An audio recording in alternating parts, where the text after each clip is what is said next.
1977 онд Voyager 1 сансрын хөлөг Дэлхий болон Сарны аймгийн анхны зургийг 1.6 милийн цанаас авснаар түүхэн аяллаа эхлүүлж, улмаар 1979 онд Бархасбадийн дагуул болох Йогийн хажуугаар өнгөрөхдөө гадаргуй дээр нь галт уулын идэвхжил буйг нээжээ. 1980 онд Санчир гаригийг шүргэн өнгөрсөн уг хөлөг 2012 онд манай Нарны аймгийн хязгаарыг давж од хоорондын уудам орон зайд нэвтэрч чадлаа. Энэ түүхэн үйл явдалтай зэрэгцэн дэлхий дээр нэгэн бүлэг Америк цэрэг дайны аюулт бүсэд тулааны даалгавар гүйцэтгэж байв. Бөмбөг дэлбэрэх чимээ тасралтгүй сонсогдохцоор багийнхан ойртон ирсэн дайсан бүрийг устхан урагшилж шатаар өгсөн дагтан дээр гарлаа. Мэргэн бодогчид байрлалаа эзэлж дээрээс дайсныг шүршиж ихэрэхэд багийн үлдсэн хэсэг нь байшин нэгжин таарлцсан бүхний өршөөлгүйгээр хөнөх ба удалгүй уг газар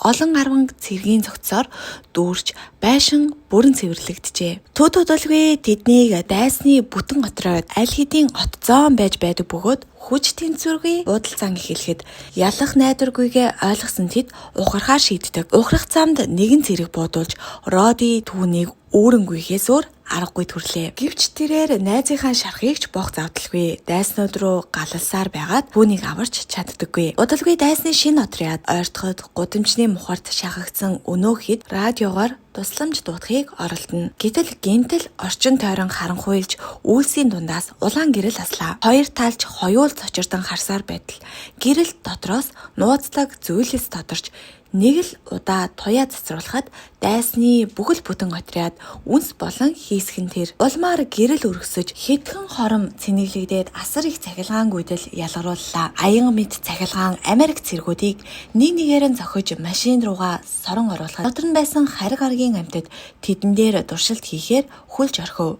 Цэргүүдэж ухаан алтгаасаа өмнө сүүлчийн тулааныхаа болон хуучин амьдралынхаа дурсамжуудыг зурвалсан харж амждаг. Ингээд энэ явдлаас хойш хэдий хэрэг хугацаа өнгөрснийг ч бөөмөд өнөөх цэргүүдийг нэгэн хачиргалтай төхөөрөмжөөс гадагш шийтгэхэд уушгиндаа байсан бүх шингэнээ бөөлжөд гаргачихдаг.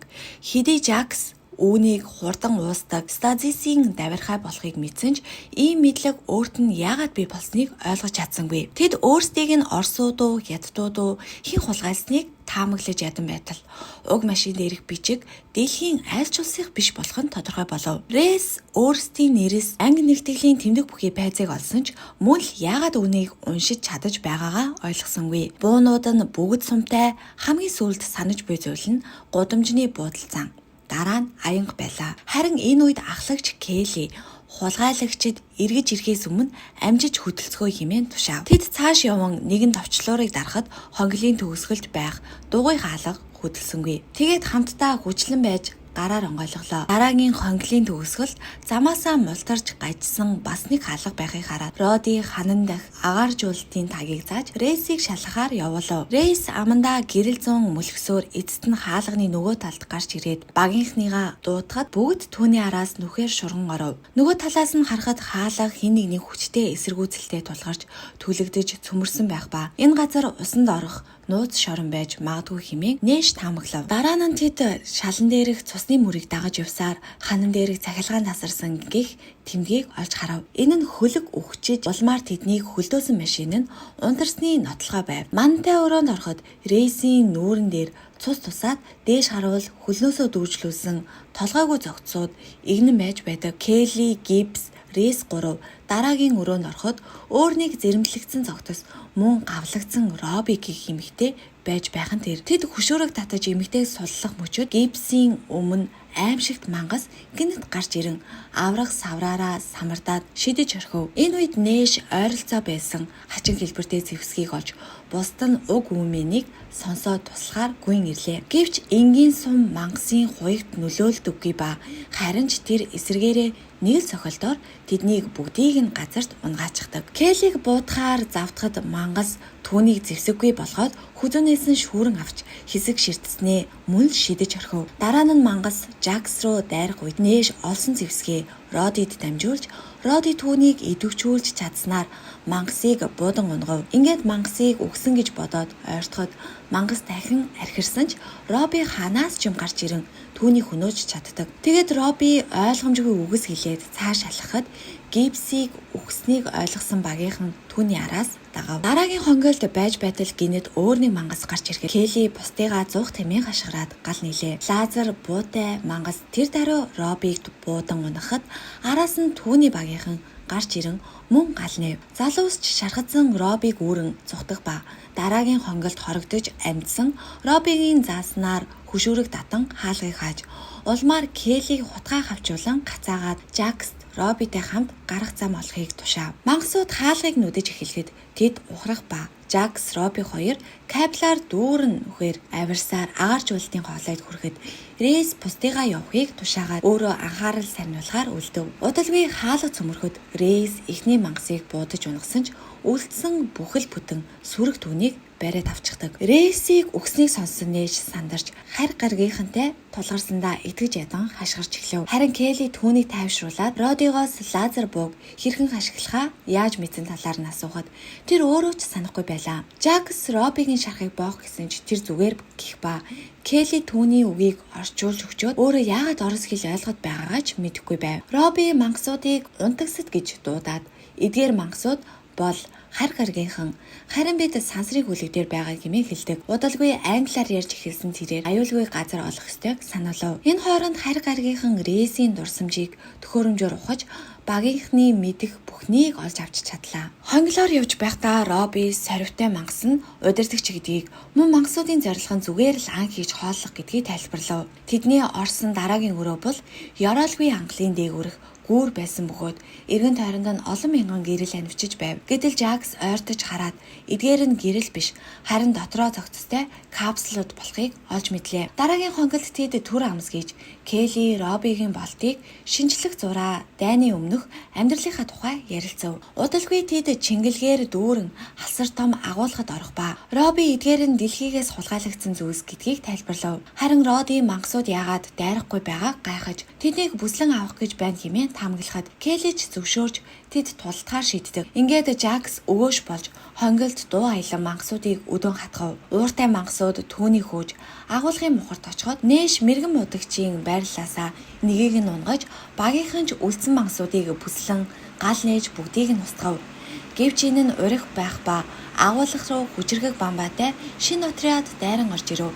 Тэд зүхтаж нээш чингэлэг дээгүүр үсэрсээр багтаагаа нийлсэн ч энэ үеэр Жакс нуруундаа буудуулан амиа алдчихдаг. Харин үлдсэн хэд агуулгаас гарч хоёр талаас эрэг дайралтаас зогтон ханан дах нүхээр шурган оров. Тэдний гулсаж буусан газар нь Арагиас ялзарсан махаар дүүрсэн өмхийн үнэртэй цөөрөн байх ба нээш дахин сандарч эхлэхэд дээрээс нэгэн дуу гарах нь тэр. Робич дээш хартал түүний ээж Аня зогсож байлаа. Аня олс шидэж тэднийг татан гаргаад ханан дах мэдрэгчдээс зайлс хийсээр подвалд оруулж хаалгыг төвжөв.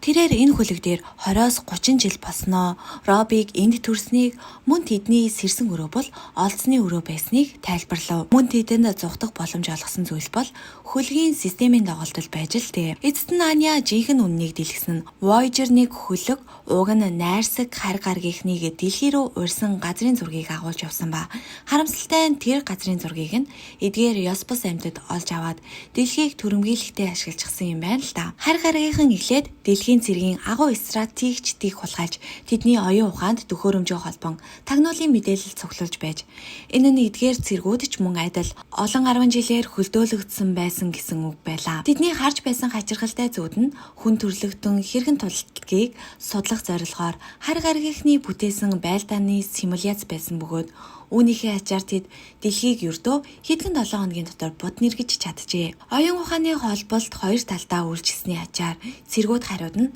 зарим нэг чадварыг сурч мэдсэн нь тэр байж л дээ. Харин Аня үүнийг бэлэг авах гэж нэрлэдэг ба энэ хөлөг онгоц дайны бүх олцоо их нутуруугаа зөөрлөж явааж мөн хөлгийн реакторыг санаатаагаар эвдэж машиныг ажиллахаагүй болгосон хүн бол Робигийн аав нь байж. Аня ихэвчлэн унтагсагдтай ямар нэг зүйл хуваалцдаггүй байсан нь түүний өдийг хүртэл амьд үлдсэн нууцсан байлаа. Гэвч реакторыг эвдэх ажиллагааны үеэр түүний багийнхан бүгд амь өргөцсөн тул одоо түүнд цэргүүдийн тусламж хэрэгтэй болжээ. Анягийн авсан бэлэг бол мангасуудыг алсаас сонсож яриаг нь ойлгох чадвар байсан бөгөөд тэрээр тэднийг холбооны төхөөрөмжөө засахаар оролдож буйг нь мэдэж байлаа. Мөн хэрэв тэд их гаригийнхантай холбогдвол улам олон харь гаригийнхан ирэхт бол ямар ч үнээр хамаагүй эндэн зогсоох шаардлагатай гэлээ. Ингээд цэргүүд түр хамсгийг зур нээж хизээж гэртээ харахгүй нэ хэмээн готарч эхлэв. Келли ч мөн охиныхоо зургийг хараад хэрэв амьд бол одоо 40 орчим настай болсон байх ёстойг ухаарч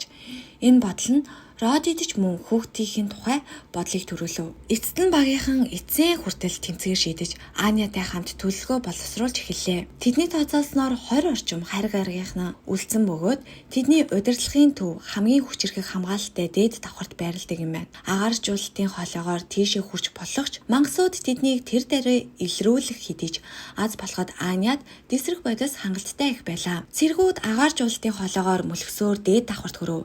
Харин нээж болон эмэгтэйчүүд дэсрэх бодисыг суйрлуулах хооронд Роди, Келли хоёр мангасуудыг анхаарлыг сарниулахаар тохиролцлоо. Мөн Аня Келлид хулгайлсан хамгаалалтын бугуйчаа өгч бамбай ашиглах боломжийг олгов. Ингээд бүлэг хоёр хуваагдаж нээшийн баг удалгүй гол өрөөнд хурж тагтан дээрээс харуулын мангасуудыг ажиглаж эхлэв. Энэ хооронд Келли, Роди хоёр цуснд бодогдсон мэдрэгчийг олж дайсныг өдөн хатгахын тулд буудаж эхэлдэг. Удалгүй нэгэн мангасын бугуйч дээр дохио ирж гол өрөөний харуулуудыг дуудан явуулснаар нээшийн багт гарч ирэх боломжийг олгодог. Харуулууд ирж яваа чимээгээр Келли, Роди хоёр нуугдаж тохиромжтой мөчийг хүлээгээд байж байтал гинтэл араас нь буудаж эхлэв. Нэмэлт хүчиж тэр даруй галнын орж ирэхэд Келли бамбаагаа идэвхжүүлж тулалцсаар байлаа. Гэтэл нэг мангас багийн гишүүнээ бамбай болгон ашиглаж урагш зүтгэсээр байсан тул тэд цухтаасуур аргагүй төрөв. Тэд өөрний хонгилд нуугдан буудалцааныг үргэлжлүүлсэн ч нэг мангас бугавч дээрээсээ ямар нэг зүйл илрүүлж багийнхаа талыг нь өөр чиглэлд явуулчихдаг. Харин гол өрөөнд Аня мангасууд ирж явааг сонсох ба буудалцааны дунд түгжигдсэн Келли, Роди хоёр тэдэнд анхааруулахыг хичээсэн ч тэд цухтах ямар ч боломжгүй болсон байлаа. Келли хаалгаар гарах мөчөд Роди хаалгыг хаагаад түүн рүү бусдыгаа авар хэмээн хашгираад өөрөө мангасуудыг тогтоон үлдэв. Роди лазер буугаа гал хамгаалагчгүй болтол буудаж дараа нь энгийн буугаа гарган нэг мангасын бамбайг нэвтлэн ойртов. Мангас түүнийг хан руу саван унгаад нүүрлөө нь ойртон ширтэг мөчийг ашиглан тэрээр 2 гранатаа унгаж өөрийгөө болон эргэн тойрныхоо бүх мангасуудыг сүрүүлсэн хасар том дэлбэрэлтийг үүсгэдэг. Харин харь гаригийн отрядын нөгөө тал нь гол өрөөнд хурж ирэхэд цэргүүд гал нээж чадах чинээгээрээ олон дайсныг устгаж байлаа. Эхэндээ тэд давмгайлж байсан ч харамсалтай нь бамбатай шинэ мангасууд гарч ирэхэд Аня Робиг явахыг шаардаад нээшээс түүнийг хамгаалахыг гуйлаа. Гэтэл энэ үед улам том биетэй мангас гарч ирэн Аняг будаад унгаачихдаг. Роби ч ээжигээ дуудан уйлахад Аняг тесрэх төхөөрөмжийн удирдлагаа гаргаж ирэхийг харсан нээш Робиг хүчээр чирэн холдов. Удалгүй тесрэх бодисууд ажиллаж үүссэн асар том дэлбэрэлт өрөөх тэр чигт нь мангасын хамт үнсэн товрог болгов. Хонгилд нээш дахин мангасууд ирж явааг хараад Робиг агааржуулалтын хоолойд нуугдахыг тушаав.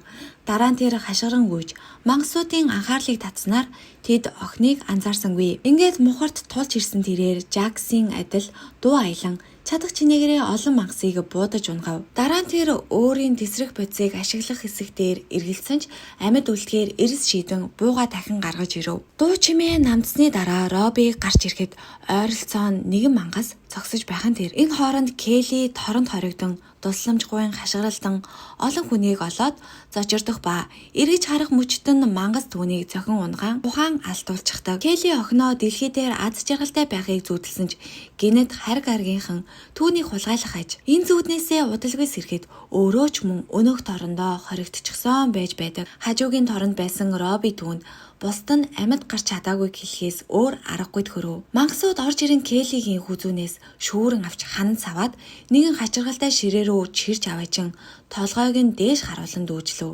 Мангас илдээ далайх яг тэр мөчөд ширээн дотор нуугдаж байсан нээш ганц л будалтаар мангасын толгойг зад буудав. Ингээтэд хамтдаа хонглоор урагшилж ойрцсон бүхнийг устгахсаар хоригдлуудын торлоо хурч Келли хаалгыг нь онгойлгон тэднийг аврах үед улам олон мангас ирж байсан тул нээж лазер буугаараа гал нэн дайснуудыг араас нь унгав. Бүх хоригдлуудыг гарсны дараа цэргүүд хаалгыг хагаад Робитэй хамт цугтдаг. Удалгүй мангасууд тэднийг гүйцэж ирэхэд өнөх гурав ханны ард хорогдон эсэргүүцэн буудалцав. Суман дуусч эхлэхэд нээж гранатаар дүүрэн бүсээ шидэж Келли хаалгыг хааснаар дэлбэрэлтийн хохирлоос өөрсдийгөө хамгаалж чаддаг. Нээж ялтаа тэмдэглэн өөр нэг хаалгыг налан амсхийг зур гинтэл элтний үзүр цээжийг нь нэвд сүлвчхэн тэр. Энэ бол мангасын удирдагч ба түүнийг өрөөнд орж ирэхэд Келли Робиг зугт хэмээн хэлээд өөрөө түүнийг анхаарлыг татав. Тэрээр мөн эл чиврэн авч тулалдаж эхэлсэн ч